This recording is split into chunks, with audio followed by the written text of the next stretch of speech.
Welcome back to Inside Politics. Charles Robert Bone, a candidate for mayor, is our guest today. Charles Robert, a momentous week at the Supreme Court. Same-sex marriage is now legal in Tennessee and throughout the country. Your reaction? Yeah, I think it's now been legal for all of about 15 minutes. I literally saw the news as I was walking in here. We had an opportunity to discuss that as the candidates earlier this week. That was certainly my hope and my expectation. Hopefully that settles it in Tennessee. Certainly we had leaders here that were a prominent part of that lawsuit. So glad to have that decision, and certainly glad to allow the state to move forward on that. What role does a mayor play in that? I mean, you don't marry people, or you can marry people. You certainly can marry people. It's not part of your job. But I think it's important for us as a city to be seen as a city that's open, that's diverse, that's tolerant, that's open to other viewpoints, open to other ideas, and I think that's consistent with who we are in Nashville. Let's get back to transportation. You're talking about an 18-year plan for long-term regional mass transit. Have we got 18 years to figure this out? Well, I think it's going to take we don't have 18 years to figure it out, but I think we have to understand that to build out a long-term, high-capacity, high-volume system, certainly that it's going to take some period of time. I give Mayor Dean a tremendous amount of credit for convening the Mayor's Regional Caucus and putting together all the mayors in the region to talk about not just transit. You talk about economic development and other issues, but transit is high on that list. And as I've sat in on those meetings, certainly it may not be unanimous, but there's a lot of consensus among that group about what long-term mass transit looks like. I've attended a number of the forums where you and the other candidates are. It seems to me you talk about a lot of the things going forward in the future, but a lot of things you talk about for Nashville, whether it's dealing with our education, our transportation issues, affordable housing, in a lot of cases they deal with issues and people that aren't here today, either haven't moved to Nashville or aren't old enough to vote. Yep. Does it bother you that some of the people who are really going to be most affected by this either don't know or can't vote about this? No, it doesn't bother me at all. I mean, when I think about where we are as a city, Nashville is a great city, but our status as a great city today is not guaranteed tomorrow. And certainly we've got some challenges, all of which you just ticked off pretty quick, and those seem to be the ones we talk about consistently. But I think the solutions for most of those challenges are within our reach, and we know in order for us to maintain a great city, we have to have thoughtful growth, and we have to be fiscally responsible with it. In that regard, there are some criticisms of this particular campaign that everybody's for education, everybody's for affordable housing, and everybody is for mass transit. You don't seem to mix it up with each other. You don't draw distinctions and differences between you and your other 6 opponents. Do you need to start doing that? Sure, and I mean, it is hard in a race with 7 people, and it is, in most of these forums, you have limited opportunity to do that. Most of the questions we get is, you tell us how you're going to solve transit and you have 60 seconds, now go. That doesn't give a lot of room to differentiate yourself from others. I think there are some differences. I think there's differences in approach to education. I think there's differences in the approach to affordable housing, and I think there's differences in how we embrace regionalism.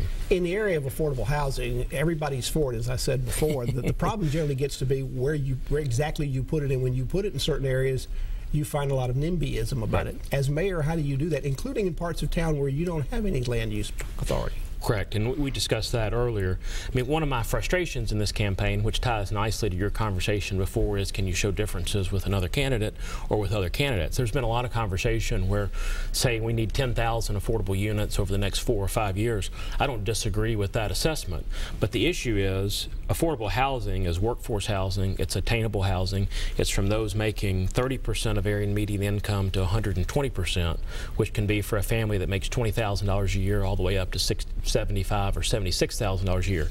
Those are totally different products on that spectrum with totally different costs, totally different rentals. And so I think we have to first step back and say, what are the types of units we need, and then begin to identify where. But a lot of people have to understand that a lot of the product we're talking about is for school teachers, is for police officers, is for laborers, bank tellers, young entrepreneurs, etc., that qualify for what would be considered affordable housing. You talk about economic development. You want to use a lot of the local chambers of commerces in the various communities to do that. How do you prioritize that, and how do you put in the systems to make sure that those groups are accountable and that the money is used wisely? Yeah, and what I've said is, obviously, as we look beyond downtown, and as if you look at some of the proprietary investments that we have created in downtown, the expansion of our sales tax base is 6 times to what the expansion of our property tax base is in the current budget. But most of that money goes to schools. No question, half of it goes to schools by law. And we've been overfunding that. But my point is that's going to give us the opportunity to do some things in other parts of the city and other parts of the county. If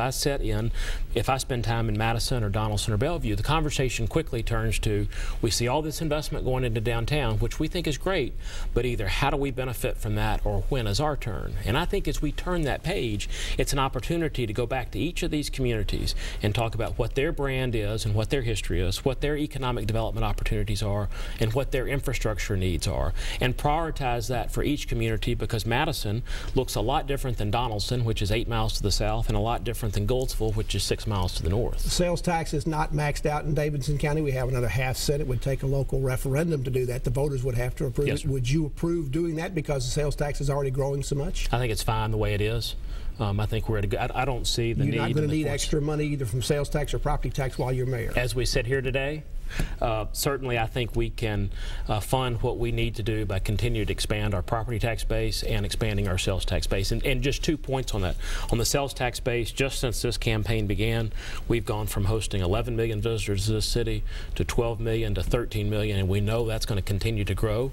And at the same time, we issued $2.2 billion worth of permits in new construction last year, and we'll exceed that this year. I'm hopeful that we can live within the means that we currently have. Growth is also included under this administration. Some tax abatements, some use of a lot of tax increment financing, and a lot of that money winds up permanently coming out of the general fund coffers. Yes, sir. Are you going to follow that same plan, or do you want something different? So I think two parts of that conversation. First is, as those TIF proceeds are paid off, whether we're comfortable with those staying with MDHA.